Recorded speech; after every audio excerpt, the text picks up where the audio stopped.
హిందూ పురాణాలలో బ్రహ్మాండాన్ని కొన్ని లోకాలుగా విభజించారు. ఇవన్నీ విరాట్ పురుషుని శరీరంలోని అవయవాలుగా భావించారు. మహాభాగవతం 2వ స్కందంలో ఈ లోకాల గురించి వర్ణన ఉంది. మొత్తం 14 లోకాలని, వాటిలో ఊర్ధ్వలోకాలు అనగా భూమి నుంచి పైనున్నవి 7, అధోలోకాలు అనగా భూమి నుంచి కిందనున్నవి 7. ముందుగా ఊర్ధ్వలోకాలు చూద్దాం. అవి 7. 1 భూలోకం. ఇచ్చట స్వేదం అనగా చెమట నుంచి ఉద్భవించు పేళ్లు లేదా పేరులు, నల్లులు మొదలైనవి.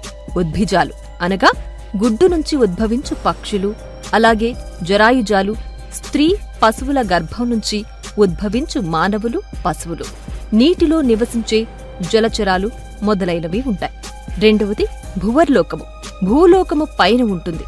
ఇచ్చట సూర్య, చంద్ర, గ్రహ, నక్షత్రాదులు, అశ్విన్యాది నక్షత్ర సదృప్యాలైన గ్రహరాశులు, సూక్ష్మ శరీరులైన కిన్నెర, కింపురుష, విద్యాధరులు కలరు. సువర్లోకము లేక స్వర్గలోకము.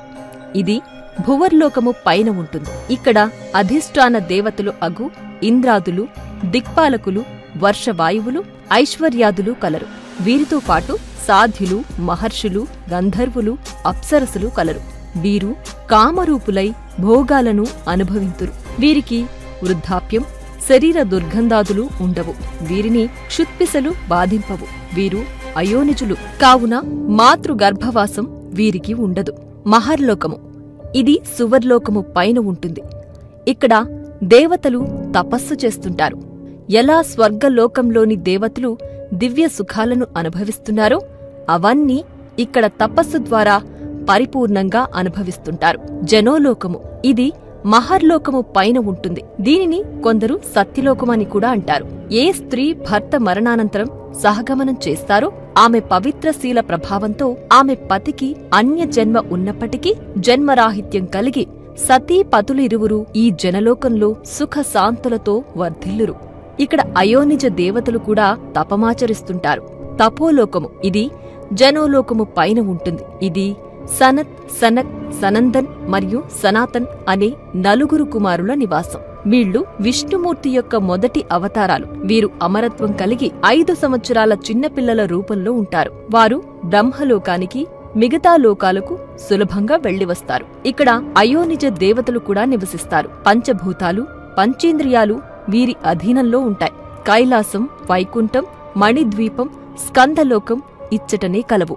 ఈ లోకం సర్వదా సుగంధ ద్రవ్యాలతో, సువాసనలతో, శాంతియుతంగా, సాంద్రానందంతో కూడి ఉంటుంది. భూలోకంలో ఎవరెవరు ఏ ఏ దేవతామూర్తులను ఉపాసిస్తారో ఆయా మూర్తుల రూపాలతో ఇక్కడ తపం ఆచరిస్తున్నారు. ఈ రీతిగా వారు కల్పాంత కాలం అక్కడనే ఉండి కర్మానుసారం భూలోకంలో తిరిగి జన్మించి మరలా పవిత్ర తపాలు ఆచరించి ఎప్పుడు మహాప్రళయంలో సర్వం లయమగునో అప్పుడు వీరు కూడా జన్మరాహిత్యం పొందుదురు.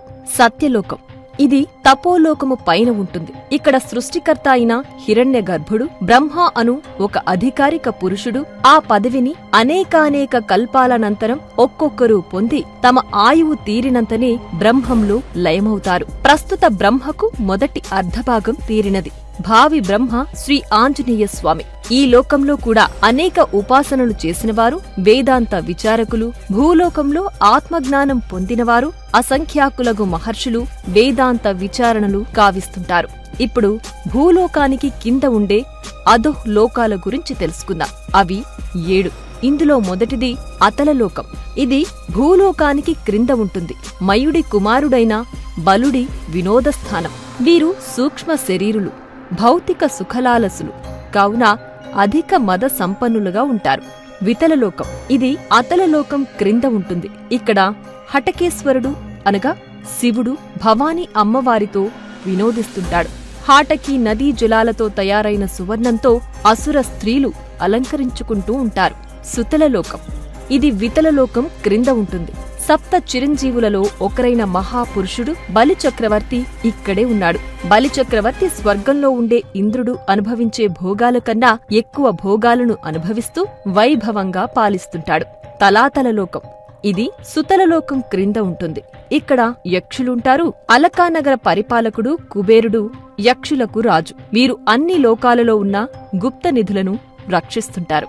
మహాతల లోకం ఇది తలాతల లోకం క్రింద ఉంటుంది. ఇక్కడ క్రతుపుత్రులైన వినత క్రతువులు, కాద్రవేయులు అను సర్పాలు సహస్రాది శిరస్సులతో కూడినవారై మహాబలవంతులై కామరూపధారులై తమ పత్నులతో కూడి ఉన్నారు. రసాతల లోకం ఇది మహాతల లోకం క్రింద ఉంటుంది. ఈ లోకంలో పరమేశ్వరునితో సంహరించబడిన దానవేంద్రులైన త్రిపురాసురులు, మాయ విద్యలో నేర్పురులైన అసురులు, రాక్షసులు నివసిస్తారు. ఇక్కడ మయుడు రాక్షసులుండే పట్టణాలను నిర్మిస్తుంటాడు. దానవ దైత్యులు, నివాత కవచులు, కాలకీయులు ఉంటారు. వీరంతా మహాసాహసవంతులు. పాతాళలోకం ఇది రసాతల లోకం క్రింద ఉంటుంది. ఇక్కడ నాగలోకాధిపతి అయిన వాసుకి మొదలు శంఖుడు, కులికుడు, ధనుంజయుడు లాంటి మహానాగులన్నీ గొప్ప గొప్ప మణులతో ప్రకాశిస్తుంటాయి. ఆ పాతాళం అడుగునే ఆదిశేషుడుండేది. 30,000 యోజనాల కైవారంలో చుట్టుకుని ఉంటాడు. ఆదిశేషుడి పడగమీద ఈ భూమండలం అంతా ఒక ఆవగింజంత పరిమాణంలో ఉంటుంది. ప్రళయ కాలంలో ఆ ఆదిశేషుడే ఏకాదశ రుద్రులను సృష్టించి సృష్టి అంతా లయమయ్యేలాగా చేస్తుంటాడు. ఈ 7 అధోలోకాలు ఒక్కొక్కటి 10,000 యోజనాల వెడల్పు, అంతే లోతు కలిగి ఉంటాయి. వీటిని బిలస్వర్గాలు అని కూడా అంటారు.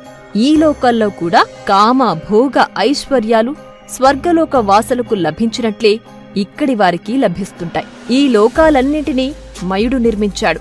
అంతులేని కామభోగాలను నిరంతరం అనుభవిస్తూ ఉండడమే ఈ లోకవాసుల పని. ఊర్ధ్వలోకాల వారికి ఉన్నట్లు ఇక్కడి వారికి మాత్రం సూర్యరశ్మి ఉండదు. అయితే సర్పాల మణులు దేదీప్యంగా కాంతులీనుతూ